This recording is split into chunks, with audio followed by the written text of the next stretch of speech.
11th of March 1943. Kharkov is a city of broken stairwells and echoing courtyards where every doorway can turn into a trap. Obergefreiter Karl Voß grips his MP40 and leads his squad along the rail yard, expecting rifles, expecting distance, expecting the fight to make sense.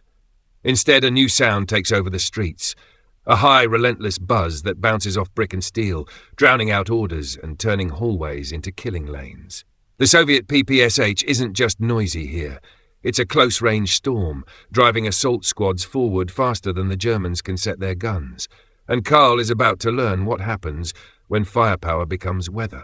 11th of March 1943, Kharkov, Ukrainian SSR. Snow clings to broken brickwork. Rail lines cut through the northern districts like dark seams, and every doorway seems to breathe out smoke. Obergefreiter Karl Voß, Panzergrenadier squad leader in SS Panzergrenadier Regiment 2, SS Division Leibstandarte, presses his back to a coal-black wall and listens to the city. On-screen title: German soldiers mocked the noisy Soviet SMGs. Until street fighting became a close-range storm. Kharkov is in the middle of Manstein's counterstroke. Elements of 2 SS Panzer Corps are pushing into the city, and Soviet troops are fighting a hard withdrawal, block by block, room by room. A Stug idles at the corner ahead, exhaust hanging low. Somewhere a church bell, cracked, half-melted, ticks once in the wind and stops. Karl's MP40 is cold through his gloves. He checks the magazine by touch, not looking. Around him, his men do the same. A carabiner bolt eased forward, a grenade cap turned loose. The MG-42 team shifting their gun like it weighs more than the war itself. They have joked about Soviet submachine guns on the march, cheap, loud, noisy things that rattle like a toolbox. In open ground, you can tell yourself that rate of fire is just noise. In Kharkov, noise becomes weather. A runner crouches beside the platoon leader, breath steaming. Vorwärts, entlang der Gleise. In die Häuser, forward, along the tracks, into the houses. They move in short bounds along the ballast, one man up, the others covering. The rail yard is a maze of freight wagons and signal posts, all of it offering cover that can turn into a trap. A Soviet rifle cracks. A round snaps into a sleeper, wood splitting. Then another. Deckung. Karl drops behind a signal post, cheek against tarred wood. His mouth tastes like coal dust. To his right, the Stug's commander is half out of the hatch, binoculars up. The assault gun noses forward a meter, then stops. Probing, careful. A shape rolls through a gap between buildings. A T-34, grimy and fast, crossing a street like a shark's fin. It vanishes again, leaving only track clatter and exhaust. The Stug commander slams the hatch shut. The engine revs. Then it happens, the sound Karl has heard in villages and tree lines, but never in a canyon of walls. A burst of automatic fire erupts ahead, very fast, very high, echoing until you can't place it.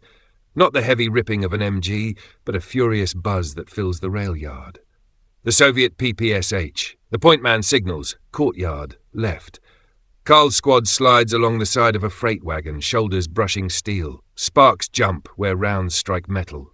The next building is an apartment block with shattered windows and a black arched doorway. They reach it at a run and stack on the wall, breaths loud in their own helmets. Inside, the air is warmer, stale, trapped. A stairwell climbs into darkness. Plaster dust coats each step. Karl raises his MP40. Behind him, a rifleman palms a stick grenade, cap already loosened. A boot scrapes on the landing above. A shadow shifts. The PPSh barks again, one long tearing note in the stairwell. Muzzle flash blooms bright and flat, and chips of brick sting Karl's face. Grenade! The grenade clatters up the steps and disappears around the corner. The bang is muffled, swallowed by the building, and dust rolls down like flour. Karl goes up first. He has no grand thought about courage. He simply moves because stopping means the man behind him becomes the first man. On the landing, a Soviet soldier is slumped against the wall. The PPSh lies nearby, drum magazine wide as a mess tin. The perforated barrel jacket is warm. The crude compensator at the muzzle looks like it was punched out with a factory press. Karl steps over the body and keeps climbing. A door on the second landing is closed, no lock, just swollen wood. He nods. The rifleman shoulders it open. The room beyond is stripped bare. A torn curtain flutters. For a heartbeat, nothing moves. Then the far wall flashes. A Soviet assault man crouches behind an overturned table and fires a PPSh from the hip. The drum keeps feeding. The weapon seems to pour bullets. Karl throws himself sideways. Rounds hammer the doorframe. Splinters whip his cheek. The MG42 team can't bring the gun to bear. Too tight, too many angles. This is what the PPSh is for. Not marksmanship, but a storm of close-range fire that makes space for a man to move. Karl yanks a grenade from his belt and throws it low. It skids under the table. A sharp bang. Smoke. The Soviet fire stops. They push in, muzzle leading, clearing the room in seconds. No pause, no looking, just corners and doorways. Footsteps pound in the corridor, fast, multiple. A shouted Russian command, the scrape of another drum magazine against a wall. Karl presses his shoulder to the plaster. He has no idea how many rounds are left in his MP40. In this fighting, magazines empty without you noticing. The platoon leader appears, face grey with dust. Weiter, zum Hof, Panzerkommand. They move down a rear passage into a courtyard choked with snow and broken masonry. Across it, another block with punched-out windows. A Soviet soldier runs in the open, too close, too fast, PPSh held tight. Karl fires a short burst. The MP40's slower rhythm feels suddenly polite. The Soviet stumbles behind a low wall. Two more appear, moving in pairs, one firing, one running. PPSh bursts slap the courtyard, ricochets whining off stone.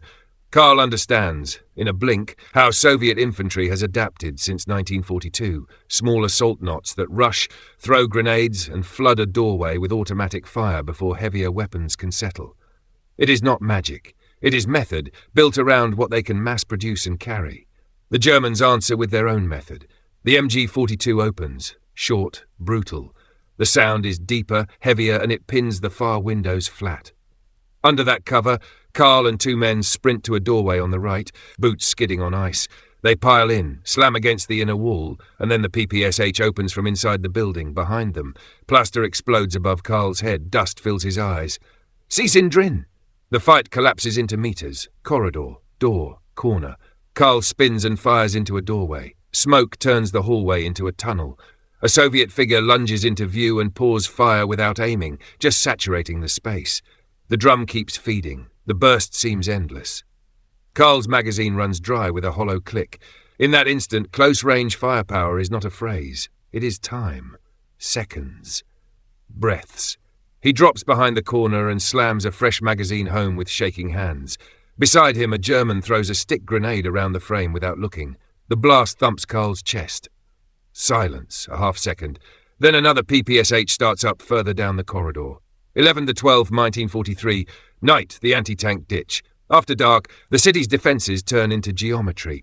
Barricades, broken tramcars, and an anti-tank ditch cut across the approach like a wound. Karl's platoon crouches in a cellar that smells of kerosene and old potatoes. Engineers whisper about a crossing point. Tanks can be brought over. The defenders must not be given time to reset. No speeches. Just the soft click of bolts and the rasp of a bayonet being checked. They move after midnight, bodies hunched. The ditch is a black void in the street. A narrow bridge of timbers and earth has been thrown together in minutes. Soviet flares rise, bathing the street in harsh white. Everyone freezes. For one hard second, Kharkov is a stage. Empty windows, torn posters, wires hanging like snapped lines. Then the flare dies and darkness returns. A tank engine roars, tracks clank on wood. The first Panzer noses over, slow and huge. Halfway across, a PPSh erupts from a window so close the muzzle flash lights the frame. The burst is wild, sweeping. Rounds whip over the ditch. Someone drops out of line with a short, strangled sound. Karl doesn't stop. The crossing is too narrow. You either go forward or you jam the entire column. On the far side, they surge into a street of low houses, each doorway a question. A tank's machine gun hammers. Infantry fans out into alleys. In the chaos, Karl catches a detail that makes his stomach tighten. A German helmet behind a wall, firing a PPSh.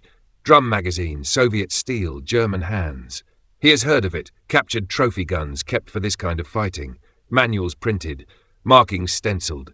In Kharkov, doctrine is whatever keeps you alive. 12th March 1943. Office building toward the centre. Morning comes grey. Snow turns to slush. Smoke hangs low as if the city is breathing through wet cloth. They take an office building that smells of oil and paper. Wide staircase, long corridors, the kind of place that becomes a killing ground in seconds. Karl plants the MG42 to cover the stairwell, barrel pointed down the hall, assistant feeding the belt. The gunners' eyes never leave the landing. They wait. A door upstairs creaks. A single footstep. Silence. Then the Soviets come. Not a wave, but a sudden knot. 2 men first, then more behind. Grenades tumble down the stairwell, quick as stones. Karl drags his squad back as the blasts go off in sharp sequence. Dust and splinters choke the air. Through the dust, the PPSh chatter begins. Not aimed, not careful, but close enough to make aiming irrelevant. It forces heads down while someone else moves. Karl answers with the only reliable currency in this city, angle. He takes one rifleman, slips into a side office, and uses an interior corridor to reach the landing from a flank. They move door to door, checking corners, breathing loud. At the last doorway, Karl cracks it open. A Soviet soldier is backing down the stairs, PPH raised, eyes wide in the haze. Karl fires a short burst. The Soviet drops out of view. Karl does not rush the stairwell. He knows what follows. The second man waiting for your head to appear in the smoke. He throws a grenade down the steps instead and pulls back hard. The explosion echoes like a gunshot in a church. When the dust clears, the Soviet rush is broken. The building is theirs, for now. In a corner of the landing, a drum magazine lies discarded, heavy with promise. One of Karl's men picks it up and weighs it in his hand, half amazed. Karl looks at it and thinks briefly, not about superiority, but about suitability, why the Red Army has so many of these weapons now, and why Kharkov is the kind of place where they matter. 15th of March 1943, another stairwell. Days blur into doors. Some open to empty rooms, some open to mines, some open to a muzzle flash that turns plaster into flying grit. By 15th March, the German push has reached deeper into the city. You can hear more engines now, steadier. Assault guns and tanks moving street by street. The Soviet defenders are thinning, but the fighting does not soften. It gets sharper, more desperate, because the distance has shrunk and there is nowhere easy left to fall back to. Karl's squad is sent into yet another building, another stairwell, another black throat of smoke and echoes. He climbs with his MP40 up, shoulders tight, eyes burning from dust. Above him, a PPSh erupts, furious, buzzing, unmistakable, filling the stairwell with noise and muzzle flash. No one laughs, no one calls it crude. Karl signals left, not up. He points to a side door, another angle. His rifleman loosens a grenade cap, and the squad moves, not to mock the storm, but to get around it.